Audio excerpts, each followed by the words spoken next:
अगर गया और औरंगाबाद की बात करें तो गया में 3 विधानसभा सीट पर एनडीए है और 3 पे महागठबंधन है, तो बड़े कांटे की टक्कर है सरू सिंह जी। और अगर हम औरंगाबाद की बात करें तो औरंगाबाद में 4 पे महागठबंधन है और 2 पे हिंदुस्तानी आवाम मोर्चा है, अगर मेरी जानकारी सही है। तो ऐसे में सवाल उठता है कि औरंगाबाद में एनडीए तो विधानसभा चुनाव के परिणाम के हिसाब से पिछड़ती दिख रही है, तो क्या यह अभय कुशवाहा वाला एक्सपेरिमेंट मिनी चित्तौड़गढ़ को ढहा नहीं पाएगा? गया में क्या प्रधानमंत्री का दौरा, अमित शाह का दौरा और एनडीए के तमाम बीजेपी के कैडर्स की मेहनत, प्रेम कुमार का इलाका, ये सारे फैक्टर और उससे ऊपर प्रधानमंत्री का बड़ा चेहरा, क्या आरजेडी को कामयाब होने नहीं देगा? आप किस रूप में देख पा रहे हैं गया और औरंगाबाद दोनों को? अनम्यूट करिए, अनम्यूट करिए, अनम्यूट जी। हाँ हाँ, ठीक है, ठीक है। और औरंगाबाद से ही शुरू करते हैं। जब से चुनाव शुरू हुआ औरंगाबाद का, चुनाव से पहले जब कैंडिडेचर तय हो रहा था, उस समय कहा जा रहा था कि कैंडिडेट बदलिए, सुशील सिंह को बदलिए, चुनाव वहां पर बहुत एंटी इनकम्बेंसी है। वो एंटी इनकम्बेंसी आज मतदान के दिन भी वहां देखा गया है।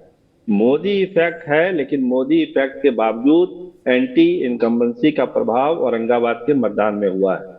दूसरी जो बड़ी चीज हुई है औरंगाबाद में, जिसका जिक्र हम आप कई चर्चाओं में कर चुके हैं, कि कुशवाहा वोटर क्या करेगा, क्या सम्राट चौधरी और उपेंद्र कुशवाहा को देखेगा या अपने कैंडिडेट को देखेगा। तो अभी तक जो खबरें औरंगाबाद से है वो यही है कि कुशवाहा वोटर ने अभय कुशवाहा को देखा है, वो सम्राट चौधरी और उपेंद्र कुशवाहा को नहीं देखा है। तो वो वोट जो ट्रांसफर हुआ है, जो प्लस हुआ है आरजेडी को, वो चुनाव परिणाम को बहुत प्रभावित करेगा। अगर 4 सीट में जो सबसे कठिन सीट फंसी हुई है तो वो औरंगाबाद ही है एनडीए के लिए। और ये जो कुशवाहा वोटर है और जो एंटी इनकम्बेंसी है सुशील सिंह का, ये दोनों मिलाकर एनडीए खासकर भाजपा कैंडिडेट की राह को वहां पे मुश्किल बना रहा है। आज जब हम 5 बजे आपसे 4 बजे बात कर रहे हैं, तो अभी और भी फीडबैक आएगा क्षेत्र से, लेकिन अभी तक का फीडबैक यही है कि एंटी इनकम्बेंसी का नुकसान हुआ है सुशील सिंह को, और कुशवाहा वोटर की जिस तरह से गोलबंदी हुई अभय कुशवाहा के साथ, जो वोट जाना चाहिए था एनडीए के पार्ट में, वो वोट मिला है लालटेन को।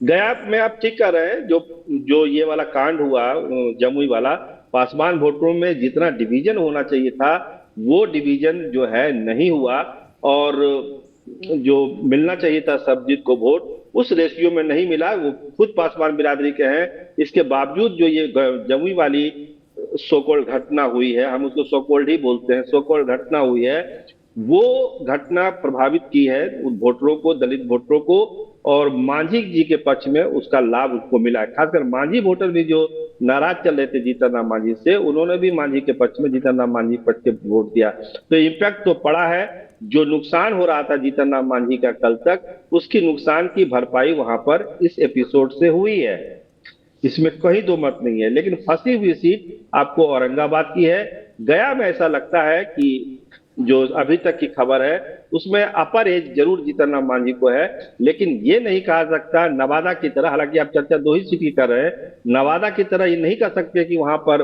बीजेपी की तरह वहां भी जीत रहा है वहां पर पार्टी।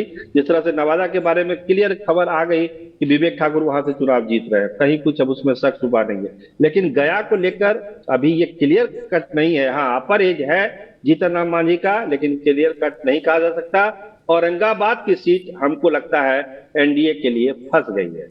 औरंगाबाद की सीट, क्या आप सहमत हैं? सवाल ये उठता है कि कांग्रेस का रोल क्या रहेगा औरंगाबाद में?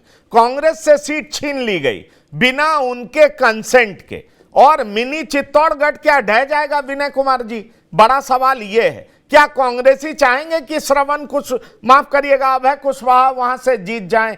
क्योंकि जब जब मिनी चित्तौड़गढ़ पे ये लगा है कि यहां पे हमला हो रहा है, इसको ढाने की कोशिश हुई है, तब तब राजपूतों का वोट कंसोलिडेट हो गया है, अति पिछड़े भी साथ आ गए हैं। क्या इस बार ये ढहता हुआ दिख रहा है आपको? मेरा सीधा सवाल है। नहीं, 52 52 से अगर आज तक का इतिहास देखिएगा औरंगाबाद का, तो वहां केवल और केवल राजपूत सांसद हुए, कोई किसी दूसरी जाति का सांसद नहीं हुआ। जहां तक सुशील कुमार सिंह का है, तो सुशील कुमार सिंह 24 घंटे जनता के बीच रहने वाले सांसद है। और पिछला बार भी अगर आप देखिएगा, पिछला 2019 का चुनाव, तो यही कॉम्बिनेशन था। उस समय भी कुशवाहा समाज के, दांगी समाज के व्यक्ति को टिकट आरजेडी ने देने का काम किया था, वो हम के सिंबल पर लड़े थे।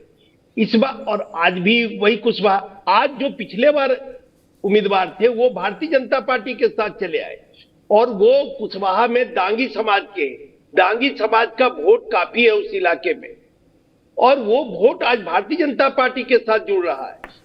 दूसरी बात, पिछले चुनाव में हम अलग था, मांझी का वोट मिला था आरजेडी को, आज मांझी का वोट मिल रहा है पूरी तरह से बीजेपी को।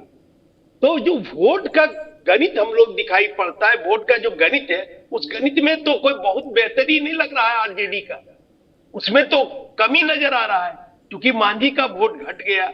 उपेंद्र कुशवाहा उधर थे मांझी के साथ, उस समय लालू यादव के गठबंधन में थे।